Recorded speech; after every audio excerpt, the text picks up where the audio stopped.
Another day, another mini vlog. So hi guys, my name is Jang at ito ang inyong brand ambassador of the year. Charis! Samahan nyo ko guys sa aking A Day With Me.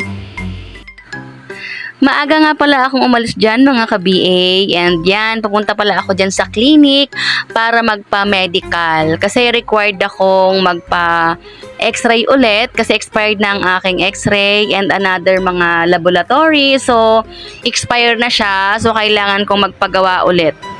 Actually, hindi ganun kadali magpa-medical kasi nga syempre alam naman natin na sobrang mahal magpa-medical. Like, ang x-ray is 450 na ngayon and yung sa CBC, as in talagang libo ang gagastusin mo sa stool, sa urine, ayan.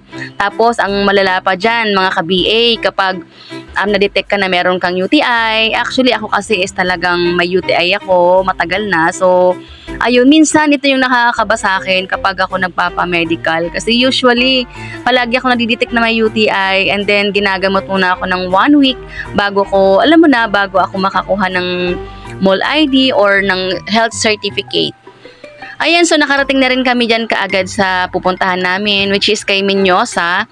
So dyan kasi ako palagi nagpapa-medical kasi napakabilis ng process. Unlike ng ibang clinic na sobrang abutin ka pa ng umaga bago mo maklaim yung result ng x-ray, ganyan. Dito as in, pag nagpa-medical ka ng morning, so makukuha mo na siya ng hapon. Kaya kapag rush ka na gusto mong makuha ka agad yung result, magminyosa ka na. Charis!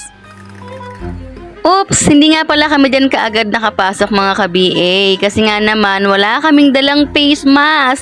Ang clinic ni Minyosa required pa rin pala na magsuot ka ng face mask. Ayan, so syempre, ang inyong brand ambassador ay susunod sa policy.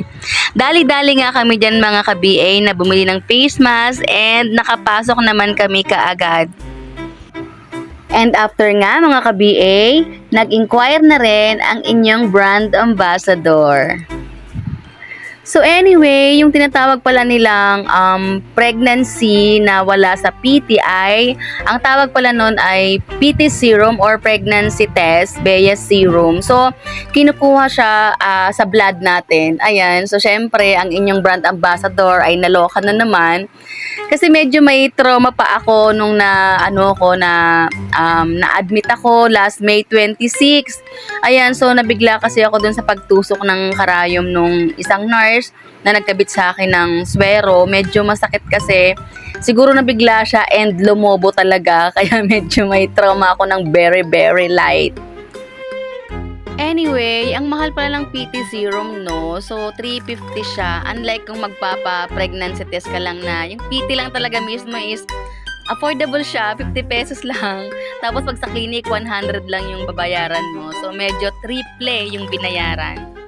So, after nga akong ma-x-ray and PT serum, so dumiretso kami dyan ng barangay clearance kasi pagpupunta kami dyan ng hapon na, baka hindi na ako makaabot kasi may mga cut-off yan sila.